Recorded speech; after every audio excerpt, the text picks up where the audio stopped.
Kyle? Kyle Huseman, Hawkeye Report. Kind of want to hear both of your answers on this one. Just what are your initial thoughts on watching West Virginia? Looks like they play a pretty aggressive style of defense, both half court and full court. Just kind of curious to hear what you guys have seen from watching film on them. Yeah, they hang their hat on defense. They're a really good defensive team, and they try to turn you over, full court press. And we've seen a lot of teams do that to us this year. But, yeah, they're definitely going to try to speed you up and want to turn you over. And so that's how they get into their offense, really, is they turn defense into offense. So we're just going to have to stay composed and handle their pressure. Yeah, like Kate said, they're going to want to turn us over, and that's exactly what they did at Princeton last night in the third quarter. And I think that was kind of the point in which the game changed. They're one of those teams that really feeds off of turnovers. One turnover can turn into 5 for a team. So I think that's going to be the biggest thing, is taking care of the ball. And we expect them to play some zone, play some man. That's what we're prepped for. And it'll be a good battle. They have good guards on their team. They're long. They're athletic. So I think the biggest thing for us is going to be taking care of the ball. Luke Blaine, Daily Athenaeum. Caitlin, you spoke a little bit on the guard play from WVU. A big part of that is J.J. Quinterly. What have you seen from them as a whole, but also on her in specific as a player and a defender? Yeah, I think their guard play is really where they thrive offensively, and that's going to be something that we really focus on. I think, JJ specifically is somebody that really is going to put her head down and want to get to the basket, and I think that goes for all their guards, and that's kind of, what they hang their hat on. They're capable shooters, but I think they want to drive first and create opportunities there. So we'll throw a few different things at them, and, they're a really good team. They run some really good stuff. We've been prepping for them for a few days, going through their actions, and I think that'll be the biggest thing. And obviously, she's a great defender, too. They're all good defenders, 1 through 5, and being able to handle the pressure and not let one turnover turn into multiple turnovers and then start stacking up. And I think just staying patient and running our offense and running our stuff will be really good. In the middle back, Scott? I'm sorry, go ahead. Dennis Dodd, CBS Sports. From both you guys, just dealing with the emotions of the last home game. This is going to be it. Oh, geez. Why'd you say that? No, I'm just kidding. Yeah, it's definitely bittersweet, and I feel really grateful to have extended my time into 6 years, and I've gotten to play a lot of games out here on this court, and I feel really grateful for that. And so just staying in the moment, and, we can deal with that after the game, but first we're obviously focused on getting a victory tomorrow, and just enjoying every single moment with our teammates, trying to have fun out there and smile a lot and just play some basketball. But yeah, I don't think it'll hit me until, the season's really over, but I feel lucky that we've gotten 2 extra home games on our home court here. Yeah, what she said, I would echo all of that. And I think the biggest thing is just being grateful. Like, how lucky are we that we get to play 2 March Madness games on our home court in front of our fans, and never letting that opportunity pass us by. And like Kate said, it's all business. We're going to be locked in. I don't think any of us 5 seniors are really going to be thinking oh my gosh, this is our last game. I think it's, the environment is too competitive. You're wanting to win so hard. That's not really what you're focused on. And like she said, I feel like that is something that'll hit you either after the game or once the season ends. And but I think more than anything, we need to use the crowd to our advantage. Having 15,000 people that want to cheer for you, that's huge. For sure. Thanks. In the middle. Hi, Scott Docterman with The Athletic. This question's for Caitlin. To your left is Kate Martin, who you've played with for a long, long time. Mm-hmm. How has she impacted your career at Iowa? In what ways? And then also University of Iowa athletics. Oh, wow. I think the thing about Kate is she's been somebody that's been here with me through it all, and it's kind of crazy to think about. When I first stepped on campus, Kate was already a captain. She was in her junior season. She was 2 years older than me. She was somebody I admired and looked up to, and then somebody that became one of my best friends. And I think everybody in our locker room and even the coaches would say she's somebody that we all learn from every single day, somebody that always has our back, somebody that is one of the best leaders any of us have ever been around. And I think the coaches would even say that. I feel like the coaches have even learned a lot from Kate and how she goes about her business and what she does on a day-to-day basis. But I don't know, I'll miss playing with her. She's just somebody that has really been there for me. She's somebody that's wired the same way as me. And at times that means me and Kate butt heads, but at the end of the day, we know how much we love each other. We step off the court and it doesn't matter. We just make each other better. But I think for myself, the thing that I'm going to miss the most is just being around her every day. As somebody that's one of her best friends, she's one of mine. And It's been fun to see her evolution as a basketball player. I think, to me, she's a pro. She's somebody that should be drafted. She's somebody that can offer a lot to a professional organization, and if not, she'll make a really good coach one day. So I've been very lucky over the course of my 4 years. Thanks, Kayla. Aaron Parker, U92 Radio. This is for both of you. Harrison and Quinterly on WVU's side, both top 15 in the nation in steals per game, respectively. Mm-hmm. Does that guard play remind you of anybody in the Big Ten, or do they seem to pose a completely different threat? No, I feel like with their press and their pressure, kind of reminds me of Penn State a little bit. But it definitely reminds me of Georgia a little bit from last year, and they like to go back into their zone after their press sometimes. And so, I don't know. I just think they're really active, and they like to put ball pressure, and they just kind of want to get in your face and intimidate you. And we're just going to have to really stay composed and handle that. And if people are doing that to you, then there's counter options, and we're going to have to take advantage. Yeah, Caitlin, go ahead. I would say the same. I think within the Big Ten, they kind of remind me of Illinois with really good guard play at the guard position. I think also additionally with the way they press, I would say Ohio State. Those two teams kind of combined. But they're unique in their own ways. I think they run a lot of good stuff. I think they have, they rotate quite a few post players in and out of the game, and all those post players are kind of unique in their own way. Some can shoot, some don't shoot as much. So I think the biggest thing is knowing our scout. It's easier when you're in the Big Ten and you're really familiar with teams, and you get in these situations and you have a couple days to prep for a team like this. You really got to know your scout. You got to watch extra film. But like I said, really good guard play. They're going to want to create turnovers. They're going to get their hands in the passing lanes. It's going to be a physical game. You can't expect the refs to call, fouls 94 feet. That's just not how it's going to go. That's not how you want it to go. We don't want to get in a free throw shooting contest. But yeah, they're very fundamentally sound. They're well coached, and I expect it to be a really good game. Here in the front row. Caitlin, you've said all along, by the time, especially you get to the second round, every game is dangerous. You've reiterated that. We saw Ohio State lost today on their home court. You guys have been through that before. Is there any key when you're sort of the favored team, but there's a lot of pressure on you to sort of make sure the underdog, if you will, doesn't get a foothold in the game? Or do you think about it from that standpoint? I think coming out with a strong start will be really important for us, but I think that goes for any game. You want to come out and set the tone, but also our group has played in quite a few March Madness games where we didn't come out and set the tone, and we were able to take a breath and respond. And I think understanding, we're not going to win by 25 points. That's not what this is at this point. It's going to come down to single possessions. You have to execute possessions. You need to get boards. We need to not turn the ball over. Little things like that, and that's kind of what Coach Bluter's been preaching. But yeah, I think our group knows better than anybody. This is a game that it's going to be close. Every team that you play from here on out is a top 25 team. Doesn't really matter what number is next to your name. It's going to be a great battle, and that's what makes this tournament so fun. And you got to come ready to play. And like Kate said earlier, they do remind us of Georgia in a way. And Georgia gave us a great battle. We only won by I think 6 points, or it was 2 points with a minute to go. So just shows how important singular possessions are in these type of games. Mike? Mike Halas from the Cedar Rapids Gazette. For Caitlin, with the 13 days between games, that's a long time in basketball. Was it any harder keeping your mind relaxed, mostly ignoring the outside world, all the talk about you and just everything that surrounds you?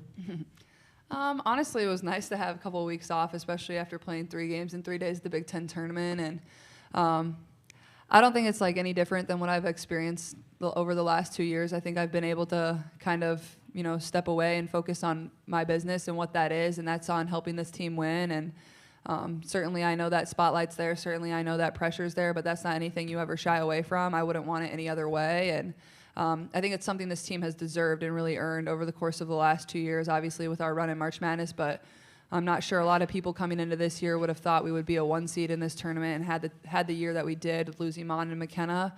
I feel like a lot of people on our team has really stepped up into roles that maybe they didn't have last year, and I'm really proud of them. So I think the biggest thing, our team just needs to remember is, we worked for this, we've earned it. Sure, there's pressure, but that's not anything you shy away from. We've performed to that level all year long. And these are some of the most fun moments of basketball right now. So just enjoy that and continue to rise to the occasion. Hello, good afternoon. Remy Verano for the French TV. Question to Caitlin. I know we're still in the middle of the college tournament, but thinking about the years to come, about your future, what kind of a champion and what kind of a person and of a personality would you love to become? Oh, geez. You asked the hard questions. It's You can't impressive. Google me on this, it doesn't exist yet, so. Did you Google it last night? Okay.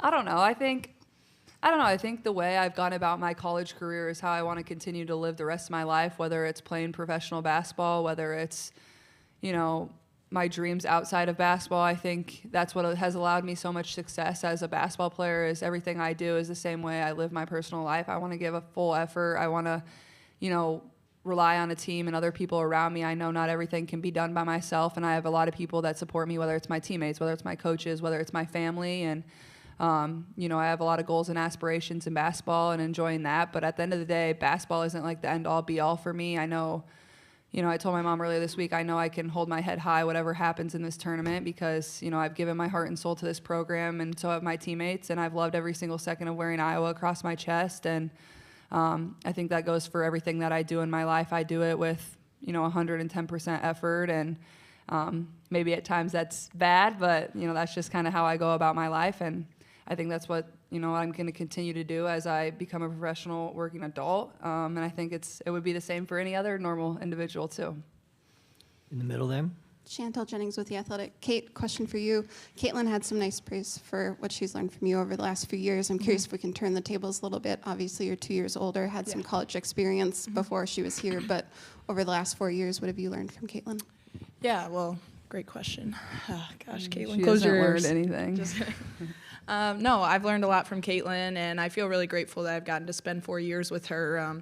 She just has come in since her freshman year and made everybody better around her, and I think that's what the greats do is they raise the level of competition every single day in practice. And she had goals, and I hadn't really, typically I was looking up to people who were older than me, and then, somebody younger coming in with such a, fiery mentality and wanting to win, and I just loved it. And, sometimes you don't really think about looking up to somebody who's younger than you, but I always, admired her even since the day she stepped on campus because I knew she wanted to win. And I would take somebody like Caitlin who's fiery, might snap on people over somebody who doesn't give a crap. I would take that all day. And so, yeah. And Caitlin's been there for me through so many aspects of my life, mainly off the court and on the court. And, she's just always going to have my back, and I appreciate that. And I've said this before, but I want Caitlin in my foxhole. I want her, if things go bad, I want her to be right next to me because I know she's going to have my back, and I know she's going to give 110% in whatever it is. So I do really appreciate that about her. Hello, Lucas Tua for French television again. Question for Caitlin. For you, what are the priorities about the future and the development of women's sports? Well, I think the first thing is it's hard to kind of think about the future when I'm in this moment right now. So I would say that's my main focus is being here, being in this moment. Obviously, I know the future is going to come very quickly within the next month. And I think for myself, I think the biggest thing, like I've said even throughout this year, is I still feel like my game can grow so much.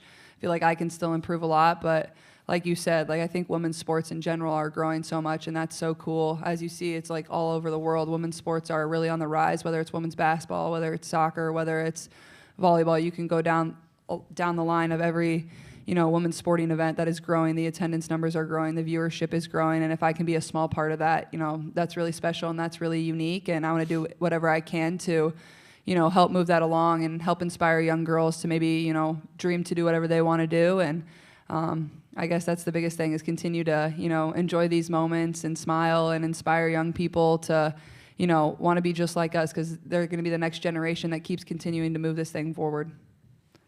Holly? Holly Rowe, ESPN. Hi. Just wondered, you've both referenced being hard on each other and helping each other raise the level of competition. I can remember when Beth yells at me to get better at my job frequently. Can you share an anecdote with us of a fight you remember or a moment you remember that's like, come on, Kate, you got to do this, or come on, Caitlin, you got to do this? Yeah. Oh, gosh. I'm trying to think. Summer scrimmages, me and Kate are never on the same team. Never. So There's a lot in summer. We always play pickup like 3 times a week in the summer, and like me and Kate are never on the same team because might be unfair for the other team. I'm just kidding, but like me and Kate get into it, and like we bicker back and forth. We don't ever punch anyone or punch each other, but like we'll go back and forth, and I think that just speaks to like how badly we want it. Like it's a summer scrimmage, really. At the end of the day, it doesn't matter. Like it doesn't matter who wins. It doesn't matter who scores what, but like we want our teams to win that badly that it gets super competitive. And it's honestly not even just me and Kate. Like all the girls get super competitive, but I would say we're probably the 2 biggest culprits, and like it's like Kate's team versus Caitlin's team, so that's kind of how it goes. But once we like step off the court and walk down after practice is over from the practice gym, like it's all fun and games. Like we just laugh, we giggle, and I think that's the best thing about being a competitor. You can separate the 2 things, and that's what I love about Kate is like I hate when she beats me at things, and she definitely hates when I beat her at things, and that's how it should be. That's what pushes you to get better, and if you don't have that competition, I don't really know how much you're going to be able to grow and improve in your own ways. We have time for 2 more questions. We'll go here in the front and then to Scott Docterman. Tanner Mance, U92 Radio. This is a question for Caitlin. So I couldn't help yesterday but notice the large amount of people that wait for all of you guys to get signatures, pictures, meet you. When you look back at your time in Iowa, I know you said you're focused on the game, but with it being your last game, what do you hope your legacy has been through your 4 years here? Well, I hope we inspired a lot of people. I hope we brought a lot of people joy, whether it's young girls, young boys, older men and women. And I think we have. I think we've touched generations across the board. And I think also you'll see our legacy, whether it's me and Kate's or whether it's the other girls in the locker room. I hope you continue to see it for years and years to come. I hope fans continue to support this program. Obviously, they have before, I arrived on campus, before Kate arrived on campus, but obviously it's on a whole different level than it is now, and I hope they continue to support this program because what Coach Bluder has been able to build here has been really special, and, we've been lucky enough to be a part of it and have a lot of wins with her, but, there's been a lot of girls in the locker room that have contributed this year that maybe it's their first time and they're going to be here next year, so I think continuing to support them is very important, but also I hope there's a lot of young boys and girls that grow up to, play basketball, play soccer, play whatever they want, and they can say, like, the Iowa women's basketball team was the team that really inspired me to go after my goals and my dreams to do what I want to do, and because I think me and Kate would say, like, we had those people growing up, and I know for Kate, that's exactly what it was. She grew up with an Iowa women's basketball poster glued to her bedroom ceiling. That's how much she loved this program and wanted to be a part of it, so I think it's like we've got to live out our dream, and I hope at the same time we're able to inspire others to dream too. Scott, last question. Kind of along those same lines for both of you. Tomorrow's the last time you're walking out of Carver Hawkeye Arena with that uniform on. What's it meant to you to have that, to wear that for your duration of your career? I feel really lucky and honored to be able to wear Iowa across my chest every single day. And it's, like Caitlin said, it was a dream of mine as a little girl to play for Coach Bluder. And to spend 6 years here, I mean, that's rare nowadays. And I mean, it just is. But I feel really lucky that I've had the opportunity. I mean, I tore my ACL my freshman year, and it just kind of led me to this moment right now. And you don't really know why you tear your ACL in the moment, but I got another year to play here with these girls right now, and I just feel super grateful. And there's just a sense of pride that you get whenever you put on your uniform, run out to 15,000 screaming fans, and my family comes to every single game, and to get to see them in the stands and then do that with your best friends every single day, I just feel extremely honored, and I could never say thank you enough to Coach Bluder and the coaching staff for giving me the opportunity. Yeah, I would say all the same. It's crazy how fast my 4 years have gone. I feel like it was just freshman year, and I was playing in front of nobody, and now we're running out to sold-out crowds, whether we're here or whether we're on the road, and I don't know if I would have been able to have the success that I do and that our team does if I wasn't playing for Coach Bluder. She's really allowed me to be myself. She's never taken anything away from me and held me back from anything, and I'm really grateful for her. I'm grateful for all our coaches, but also I've had really good teammates that have allowed me to be me too, and I wanted to play for this school because I love the state of Iowa. I love representing the state of Iowa. My family was really close. I don't think my family has missed many games in my career, and I remember running out to our first sold-out crowd, and I got the chills, and now I get to do that every single night, and that's never anything that has got old. And I think, I don't know, I mean, it'll take a while for this to set in, of this really being my last game in Carver Hawkeye Arena. But just really grateful and thankful to our fans, the way they support women's basketball, and want the game to grow. And, you know, I know when I take off the jersey, whenever my last game is, I can, you know, hold my head high and reflect back on a lot of great memories inside this place. All right, Kate and Caitlin, thank you very much. Thank you.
Okay, we'll go right to questions for Coach Bluter.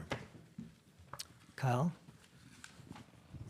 Kyle Huseman, Hawkeye Report. We asked Caitlin and Kate if there were any teams that you guys have faced that kind of are similar to West Virginia. I think it was Illinois because of their guard play, Georgia, Penn State, and Ohio State. First off, do you agree with those teams? And then kind of is there anything that you can take away from those previous matchups that you point out to your team about, hey, we did something well in this game that West Virginia is going to do, and here's some things we didn't do well in that game that West Virginia can do? Yeah, I agree with Ohio State. I think they're similar to this team and the pressing. And, you know, we handled Ohio State's press well. We handled Penn State's press well. So that's going to be the goal tomorrow because they are very, very good. Very good at creating. I mean, they force 24 turnovers a game. We cannot afford to turn the ball over that many times. They count on it, and they get easy scores off those turnovers. So we have to do a good job of taking care of the ball.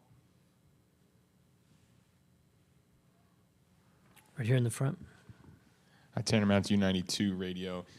You know, obviously the goal will be to not turn the ball over, but, you know, many teams go in with that mindset and they still get turned over. If West Virginia is able to turn you over that many times, is there other things that you can do to kind of make up for those turnovers?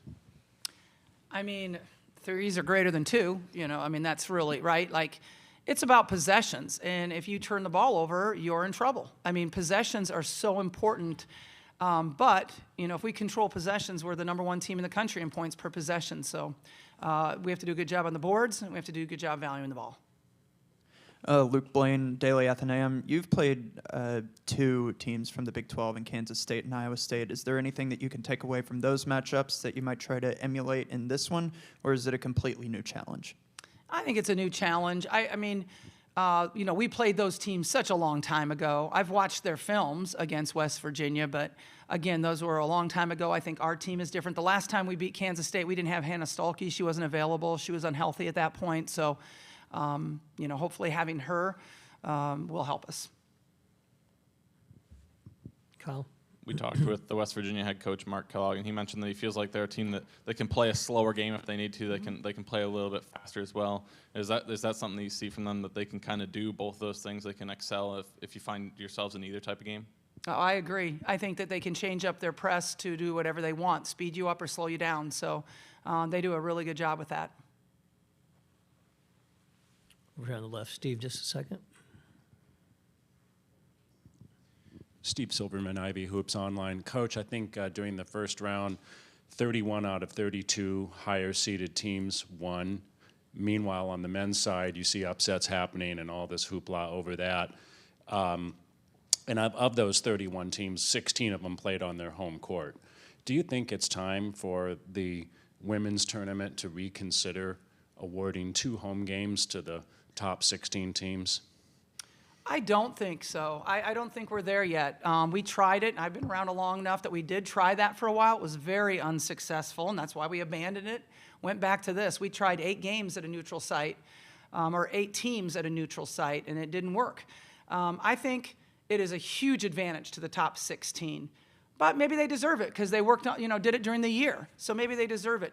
You're going to give up a crowd like this and a television, experience like this in favor of going to a neutral place? I don't think so. Scott, 1 second.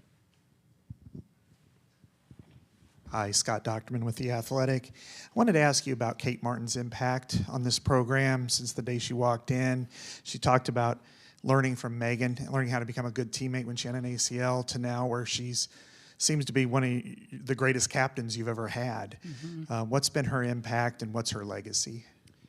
She truly is one of the best captains I've ever had. I mean, I put Sam Logic up there, Kate Martin.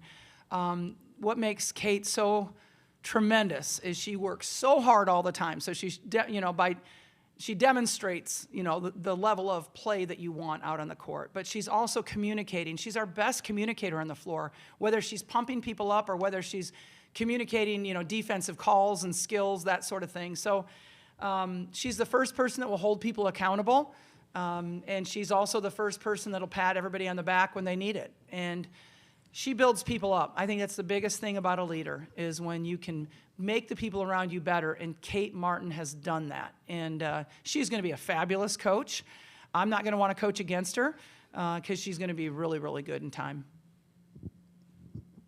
Aaron Parker, U92 Radio. Obviously not a ton of time to prep for West Virginia. I'm sure you've been doing it for a couple of days now. How much of a focus point is transition defense, and how tough is that to practice transition defense in just a kind of a 1 or 2 day window? Yeah, you're not going to practice that today and be ready for it. I mean, you have to practice that all year long. It has to be part of who you are. I mean, you just are not going to get better in an hour and a half practice of something like that. So it's something you better started working on last June, July, August, October, Kyle. We talked about how West Virginia's defense can lead into their offense, but when they get into the half court, just what things do you see from them on their half court offense that could be a challenge for you guys? Just how fast they are going downhill. I mean, they're extremely fast. Jordan and JJ are incredible. They, I think feed off each other really well, but they are very quick going downhill. I think Lauren Fields is an excellent spot-up three-point shooter. So, I mean, you got your post Kylie that can come out and hit threes too. So, defensively, it's tough to match up with them just because of their speed. Scott? Lisa, sometimes when you're going through the moment, it's hard to stop and smell the roses and think about the things. But you've coached through a ton of senior days, seen a lot of great leaders here exit the program. How do the ones on this team, how do you feel knowing that tomorrow is the last time they're going to wear an Iowa uniform on this court, and the impact that they've made, which seems to be obviously profound? Yeah, their impact has been amazing. And it's not only an impact on our program, it's an impact on the entire state of Iowa. It's an entire, our community, our university. I think women's basketball nationally. I truly believe that this team has elevated the play, the enthusiasm, the excitement for women's basketball across the country.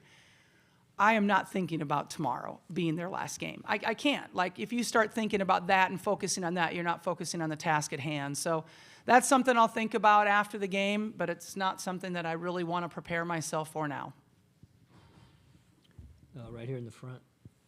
Here in the front.